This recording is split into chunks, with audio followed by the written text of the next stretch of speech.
bienvenue à toutes et à tous dans ce nouvel espace de réflexion. Ce petit cocon auditif où nous prenons le temps de suspendre le vol frénétique de nos journées pour nous reconnecter à l'essentiel. Installez-vous confortablement, prenez une grande inspiration, car aujourd'hui, nous allons faire un voyage magnifique. Un voyage au cœur même de ce qui constitue la trame de l'existence humaine, et plus particulièrement, de l'existence féminine. Nous allons plonger ensemble dans les pages d'un livre qui a touché des millions de cœurs à travers le monde. Une édition spéciale de la série H.T. Jingta Machen, que l'on connaît en Occident sous le nom de Bouillon de poulet pour l'âme. Et ce volume précis est un hommage vibrant, tendre et puissant dédié aux femmes. Ce n'est pas un simple recueil de contes, c'est un miroir tendu à chacune d'entre vous, à chacune d'entre nous, reflétant nos luttes invisibles, nos larmes silencieuses, nos triomphes intimes et cette capacité inouïe à renaître de nos cendres, encore et encore. La femme, dans toutes ses dimensions, est souvent le pilier silencieux sur lequel repose l'édifice de notre société. Mais que se passe-t-il dans le cœur de cette femme quand les lumières s'éteignent, quand les factures s'accumulent? Quand la maladie frappe ou quand le temps, ce voleur implacable, semble lui murmurer qu'il est trop tard? C'est exactement ce que ces histoires vont nous révéler, avec une authenticité qui prend aux tripes. Commençons notre exploration par une réflexion sur l'amour maternel. Ce sentiment si vaste qu'il défie souvent la logique mathématique de nos portefeuilles. Imaginez une mère, fraîchement divorcée, qui se retrouve dans une petite maison de location aux murs verdâtres et aux moquettes oranges délavées. Noël approche à grands pas. Dans notre société de consommation, la pression qui pèse sur les épaules des parents à l'approche des fêtes est écrasante. On mesure souvent la quantité d'amour à la taille du paquet sous le sapin ou au montant débité sur la carte de crédit. Cette mère, épuisée, fauchée, se sent coupable. Elle a l'impression d'avoir échoué, d'avoir brisé la magie de Noël pour ses 4 enfants, et particulièrement pour sa petite fille de 8 ans. Lisa, qui souffre terriblement de la perte de son ancienne chambre décorée de papier peint fleuri. Mais c'est là que réside le génie de l'âme féminine, transformer le manque en abondance par la simple force de la créativité. Au lieu de s'endetter, cette mère décide de peindre. La nuit de la veille de Noël, pendant que ses enfants dorment, elle dépense 15 petits dollars pour des pots de peinture. Elle passe la nuit entière, jusqu'à l'aube, à peindre un arc-en-ciel géant et des nuages sur les murs de la chambre de sa fille. Pour assortir la pièce à de nouveaux draps. Au petit matin, épuisée, couverte de taches de peinture, elle a oublié sa pauvreté. Quand sa fille se réveille et s'émerveille devant cette œuvre d'art, le miracle s'accomplit. Ce que cette histoire nous murmure à l'oreille, c'est que les véritables cadeaux ne s'achètent pas dans les vitrines illuminées des grands magasins.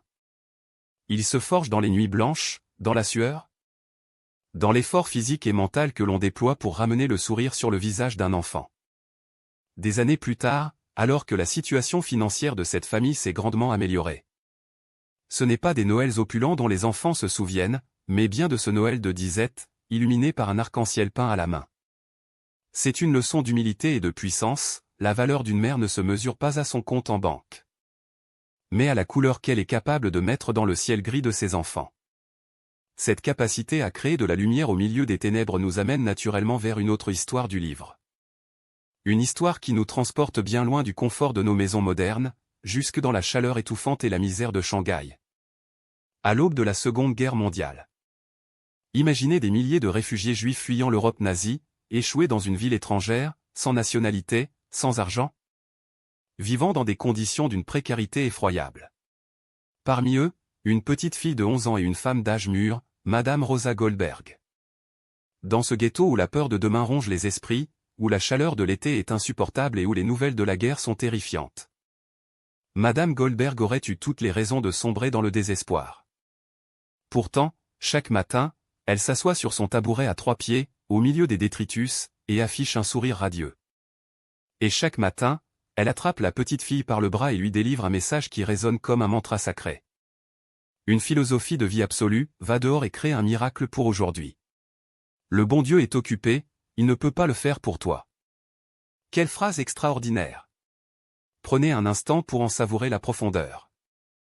Dans les moments de désespoir, nous avons souvent tendance à lever les yeux au ciel, à prier pour qu'une force supérieure vienne nous sauver. À attendre passivement que la tempête passe. Mais Madame Goldberg, avec la sagesse de ceux qui ont tout perdu sauf leur âme, nous rappelle que nous sommes les artisans de notre propre salut. Créer un miracle, ce n'est pas fendre la mer en deux. C'est sourire à un inconnu, c'est partager un morceau de pain, c'est refuser de laisser la haine ou la peur dicter notre journée. C'est un appel à l'action d'une puissance phénoménale pour toutes les femmes qui se sentent aujourd'hui écrasées par le poids de leurs responsabilités ou de leur tragédie personnelle. N'attendez pas le miracle, devenez le miracle. Et en parlant de tragédie personnelle qui bouleverse une vie en une fraction de seconde. Le livre nous confronte au témoignage déchirant et profondément inspirant d'Anne. Anne était l'archétype de la femme moderne à succès. Indépendante, une belle carrière, une belle voiture, une vie sociale riche, une existence remplie et trépidante. Et puis, un matin de septembre, un banal accident domestique. Une glissade près de son lit, une chute, un choc violent sur la nuque. En l'espace de 10 secondes, sa vie bascule. La moelle épinière est touchée. Elle se retrouve au sol, paralysée, incapable d'appeler à l'aide, terrifiée à l'idée de mourir seule. C'est dans ces instants de vulnérabilité absolue que l'être humain fait face à sa vérité la plus nue. Allongée sur ce sol froid, Anne passe par toutes les phases, la terreur, le désespoir, la peur d'être un fardeau pour les autres, la peur de la pitié. Mais très vite, une voix intérieure prend le dessus. Une voix qui lui dit de ne pas s'apitoyer sur son sort, de faire le bilan de sa vie avec sagesse. Ce qui est fascinant dans le récit d'Anne, c'est sa résurrection spirituelle bien avant sa rééducation physique. Condamnée à l'immobilité, nourrie par un tube, elle passe des mois dans un lit d'hôpital à regarder le plafond. Son corps est brisé, mais son esprit, lui, s'envole. Elle réalise que jusqu'à présent, elle avait couru après des chimères. La paralysie lui impose un arrêt sur image brutale qui l'oblige à redéfinir le sens même de son existence. Elle apprend l'acceptation, l'écoute véritable, et la gratitude. Quand, par une force de volonté inouïe et des soins médicaux, elle parvient à retrouver une certaine autonomie en fauteuil roulant. Elle ne voit pas ce fauteuil comme une prison, mais comme un trophée de sa victoire sur la mort. Elle devient conseillère pour les autres patients, utilisant son expérience terrifiante pour soigner les âmes brisées autour d'elle. L'histoire d'Anne est une métaphore puissante pour nous toutes, parfois, la vie nous met à terre, elle nous brise les ailes. Elle nous dépouille de nos certitudes et de notre indépendance. Mais c'est précisément dans cette vulnérabilité extrême que nous pouvons découvrir notre véritable vocation. Les obstacles, les échecs, les accidents ne sont pas des punitions divines. Ce sont parfois des détours nécessaires que l'univers nous impose pour nous ramener sur le chemin de notre vérité profonde. Cette notion de vérité profonde et de réinvention de soi nous pousse à aborder l'un des thèmes les plus tenaces de notre société. La peur de vieillir et le sentiment qu'il est trop tard. Combien de femmes, une fois leurs enfants élevés, une fois la retraite arrivée ou après la perte d'un conjoint, se sentent soudainement invisibles? Comme si leur rôle sur la scène de la vie était terminé et qu'il ne leur restait plus qu'à attendre patiemment la fin dans les coulisses. Le livre pulvérise cette idée reçue à travers l'histoire d'une femme qui, à 68 ans, après le décès de son mari bien-aimé, se retrouve face à un vide abyssal. Elle n'avait jamais rien fait par elle-même. Son identité entière était construite autour de son rôle d'épouse et de mère. Face à ce deuil, elle a deux choix, se laisser mourir à petit feu dans le confort de sa maison remplie de souvenirs, ou oser l'impensable. Elle choisit l'impensable, elle s'inscrit à l'université. Imaginez la terreur de cette femme de presque 70 ans, marchant sur un campus bondé de jeunes de 20 ans. La peur d'être ridicule, la peur de ne pas être à la hauteur intellectuellement, la peur de ne pas trouver sa salle de classe. Le premier jour l'épuise, mais il l'électrise aussi. Elle découvre la joie pure d'apprendre, la passion pour l'histoire de l'art. Mieux encore, elle découvre que le fossé des générations est une illusion. Les jeunes étudiants l'accueillent, l'aident avec les ordinateurs, et en retour, elle leur apporte la sagesse de son vécu. Quand on parle de la Grande Dépression en cours d'histoire, elle ne lit pas un livre, elle raconte ce qu'elle a vécu. Elle devient une source d'inspiration pour ses professeurs comme pour ses camarades. 4 ans plus tard, elle monte sur l'estrade pour recevoir son diplôme universitaire avec mention. Cette histoire est un cri du cœur pour toutes les femmes qui croient que leur temps est passé. Il n'est jamais trop tard pour apprendre, pour voyager seul, pour se redécouvrir. La jeunesse n'est pas une question de police ou d'articulation souple, c'est une question de curiosité, d'appétit pour la vie. Tant qu'il y a un désir d'apprendre, l'âme reste vibrante et immortelle. Et puisque nous parlons de l'âge et de la vitalité de l'âme, comment ne pas sourire et s'émouvoir devant cette autre pépite du livre? Où une grand-mère de 75 ans se prépare pour aller à l'église. Sa petite fille l'observe, remarquant avec quelle minutie la vieille dame choisit ses boucles d'oreilles, ajuste son maquillage. Se regarde dans le miroir. Avec l'innocence cruelle de la jeunesse, la petite fille lui demande pourquoi elle fait tant d'efforts pour son apparence à son âge. Sous-entendant qu'à 75 ans, la séduction n'a plus d'importance. La grand-mère, blessée mais digne, se tait. Mais la vie a un sens de l'humour merveilleux. À l'église, un veuf de 74 ans, toujours très galant, glisse discrètement un petit mot froissé dans la main de la grand-mère. Ce mot contient son numéro de téléphone et une invitation à l'accompagner à un bal le samedi soir. Le visage de la grand-mère s'illumine, ses rides semblent s'effacer sous l'effet de ce sourire éclatant. 9 mois plus tard, cet homme pose un genou à terre et la demande en mariage. Ils dansent ensemble jusqu'au bout de la nuit, prouvant au monde entier, et surtout à sa petite fille, que le besoin d'être aimé, regardé et désiré ne s'éteint jamais. L'amour n'a pas de date de péremption. Le cœur ne prend pas sa retraite. C'est une leçon magnifique sur la dignité et la beauté des femmes âgées. Souvent reléguées aux oubliettes de la romance par une société obsédée par la jeunesse éternelle. Mais la vie d'une femme n'est pas faite que de romances et de diplômes tardifs. Elle est aussi jalonnée de combats pour s'affirmer face à l'injustice et aux préjugés. Le livre nous raconte l'expérience glaçante d'une jeune femme juive dans les années 70. Chargée de faire du porte-à-porte dans le sud des États-Unis pour des recherches sociologiques. Elle se retrouve dans le salon d'un homme riche et respecté de la communauté. Au fil de l'entretien, l'homme commence à tenir des propos antisémites d'une violence inouïe. Ignorant totalement que la jeune femme assise en face de lui est juive. Il décrit les juifs comme sales, laids, cupides, affirmant qu'il n'y a peut-être qu'un ou deux princes parmi eux. Mais que le reste est de la pourriture. Imaginez la terreur et le dégoût de cette jeune femme, seule dans la maison de cet homme puissant. Son premier instinct est de fuir, de terminer l'interview et de courir se mettre à l'abri.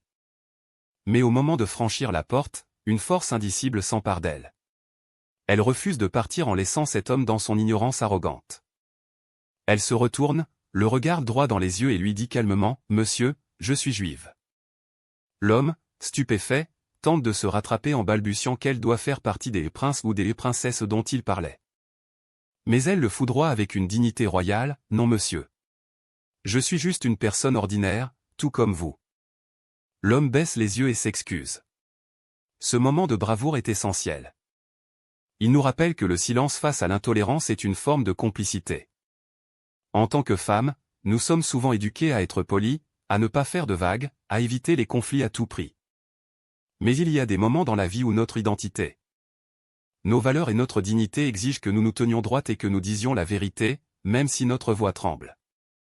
C'est ainsi que l'on brise les chaînes des préjugés, une conversation courageuse à la fois. Ce courage de faire face à nos peurs les plus profondes, nous le retrouvons dans une dimension beaucoup plus intime, psychologique. À travers l'histoire de cette mère souffrant de somnambulisme. Après avoir donné naissance à un grand prématuré de 700 grammes, qui a passé 3 mois en couveuse entre la vie et la mort.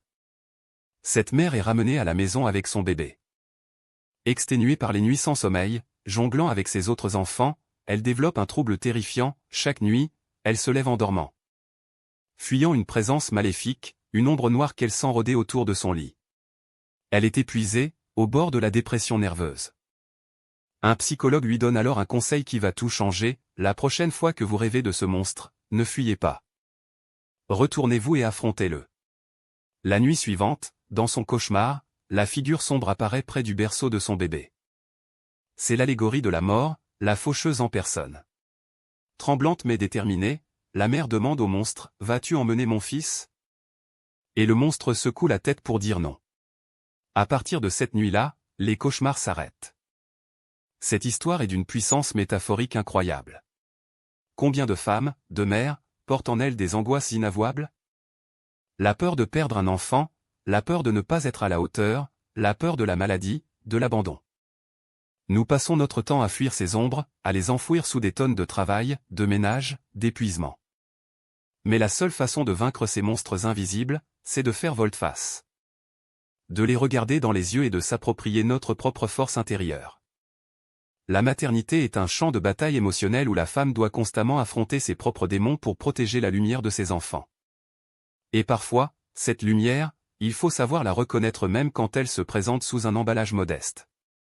C'est la leçon poignante que reçoit une mère le jour de Noël. Sa petite fille, Lisa, a reçu un peu d'argent de poche pour acheter des cadeaux à toute la famille. En ouvrant son cadeau, la mère découvre un petit ange en verre bon marché.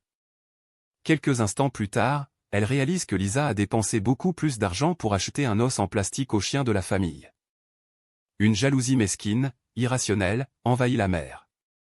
Comment sa fille peut-elle dépenser plus pour le chien que pour elle, sa propre mère qui se sacrifie tant? Elle boude, elle se montre froide, jusqu'à ce que la petite fille éclate en sanglots, expliquant qu'elle n'a pas regardé les prix. Qu'elle a simplement vu ce petit ange et a su immédiatement que sa mère l'aimerait. La mère, foudroyée par la culpabilité, réalise l'étroitesse de son propre jugement. Elle avait évalué l'amour de sa fille à l'aune de la valeur monétaire de l'objet, oubliant que l'amour d'un enfant est pur, instinctif et dénué de calcul financier. Ce petit ange en verre devient alors le trésor le plus précieux de cette mère, un rappel constant que l'amour véritable ne s'achète pas. Qu'il se donne avec l'innocence d'un cœur d'enfant. C'est une invitation pour nous toutes à examiner comment nous mesurons l'affection des autres. Sommes-nous aveuglés par les étiquettes de prix, par les attentes matérielles, au point de ne plus voir la beauté d'un geste simple? D'une attention sincère? Cette attention à l'autre, cette capacité à voir au-delà des apparences, c'est aussi ce qui fait la grandeur des éducatrices, des enseignantes. De ces femmes qui consacrent leur vie à élever les enfants des autres. Le livre nous offre un moment de grâce absolue avec l'histoire d'une enseignante spécialisée travaillant avec des adolescents lourdement handicapés. En fauteuil roulant, incapables pour beaucoup de parler ou de communiquer normalement. Ces enfants sont souvent mis à l'écart, invisibles dans le grand théâtre de l'école. Mais cette enseignante décide de briser cette barrière de verre. À l'occasion de la remise des prix de fin d'année, devant un amphithéâtre rempli de milliers d'élèves normaux, elle amène ses élèves handicapés sur la scène. Et ensemble, ils interprètent la sublime chanson de Louis Armstrong, What a Wonderful World. Ceux qui peuvent chanter chantent, ceux qui ne peuvent pas utilisent la langue des signes, d'autres hochent simplement la tête en rythme. La salle entière retient son souffle, puis se lève comme un seul homme pour une ovation debout, les larmes aux yeux. Un jeune garçon en fauteuil roulant, qui n'avait jamais osé espérer être regardé autrement qu'avec pitié, demande à sa professeure. Ça veut dire qu'il nous aime. Et elle lui répond oui. C'est cela, le pouvoir d'une femme engagée. C'est la capacité à jeter des ponts là où la société a construit des murs. C'est l'art de prendre ce qui est brisé, ce qui est différent, et de le placer dans la lumière pour en révéler la beauté inhérente. En faisant chanter ses enfants, cette enseignante n'a pas seulement offert un moment de gloire à ses élèves, elle a soigné l'âme de toute une école, rappelant à chacun que notre vulnérabilité commune est ce qui nous rend profondément humains. Et n'oublions pas celles qui osent tout quitter pour poursuivre un rêve qui brûle dans leurs entrailles. Le parcours de cette femme qui, après avoir assisté à une conférence inspirante, décide de démissionner de son poste de cadre supérieur très bien rémunéré pour devenir conférencière motivatrice. Tout le monde la prend pour une folle. Son mari perd son emploi peu de temps après, les plongeant dans une précarité financière terrifiante. Elle aurait pu faire marche arrière, supplier son ancien patron de la reprendre, choisir la sécurité. Mais le feu de son rêve était plus fort que la peur de la faillite. Elle s'accroche, elle persévère, elle traverse les tempêtes de l'incertitude avec une foi inébranlable en sa mission. Et devinez quoi? L'univers finit par répondre à son audace. Son mari trouve un meilleur emploi, et sa carrière de conférencière décolle de façon fulgurante. Elle fait peindre sur le mur de son nouveau bureau fleuri cette phrase magistrale, « Le monde est toujours grand ouvert pour celui qui a un rêve ». Quel puissant rappel! Nous, les femmes, sommes souvent les championnes de l'abnégation. Nous mettons nos rêves en veilleuse pour soutenir la carrière de notre conjoint, pour élever nos enfants. Pour prendre soin de nos parents vieillissants. Nous nous disons au plus tard, quand j'aurai le temps, quand les finances seront meilleures. Mais cette histoire nous secoue et nous crie qu'il n'y a pas de moment parfait pour sauter dans le vide. Le filet n'apparaît que lorsqu'on a le courage de sauter. Vos rêves ne sont pas des caprices égoïstes, ce sont des appels de votre âme qui demandent à être entendus et honorés. En parcourant toutes ces tranches de vie, ces fragments d'humanité extraits de ce bouillon de poulet pour l'âme, une vérité éclatante émerge. La force de la femme est polymorphe. Elle est dans la douceur d'une main calleuse qui caresse un oisillon tombé du nid. Elle est dans le courage de faire face à un employeur raciste. Elle est dans la résilience d'un corps paralysé qui trouve une nouvelle façon de danser avec la vie. Elle est dans l'humilité d'une mère qui demande pardon à sa petite fille pour un mouvement d'humeur. Elle est dans l'audace d'une veuve qui retourne sur les bancs de l'école. Nous sommes toutes ces femmes à la fois. Nous portons en nous les cicatrices de nos batailles perdues, mais aussi l'éclat de nos victoires silencieuses. La vie nous demande parfois de ramer à contre-courant, de sourire quand le cœur pleure. De bâtir des miracles quotidiens avec 3 bouts de ficelle et quelques pots de peinture. Alors, aujourd'hui, en écoutant ces mots, je vous invite à regarder au plus profond de vous-même. Quelle est la couleur de votre arc-en-ciel intérieur? Quel est ce rêve enfoui que vous n'osez pas réveiller? Quel est ce monstre nocturne qu'il vous faut regarder dans les yeux pour le faire disparaître? Ne sous-estimez jamais l'impact de votre présence dans ce monde. Vous êtes les artisanes de la chaleur humaine, les gardiennes de l'espoir, les semeuses de ces fameuses graines de l'âme. Que vous ayez 20 ans et des doutes plein la tête, 40 ans et le poids du monde sur les épaules. Ou 75 ans et un cœur prêt à aimer encore, votre histoire s'écrit maintenant. Ne laissez personne vous dire qu'il est trop tard ou que vous êtes trop fragile. Comme le disait si bien Madame Goldberg dans les rues détruites de Shanghai, le bon Dieu est occupé. Alors sortez et créez votre propre miracle aujourd'hui. Merci d'avoir partagé ce moment d'intimité et de réflexion avec moi. J'espère que ces histoires résonneront en vous. Qu'elles vous apporteront du réconfort dans vos moments de doute et de l'inspiration dans vos moments de joie. N'oubliez jamais que chaque jour est une page blanche, et que vous tenez la plume. Prenez soin de vous, prenez soin de votre âme, et à très bientôt pour un nouvel épisode de notre podcast. Que votre journée soit lumineuse, audacieuse et remplie de petits miracles inattendus.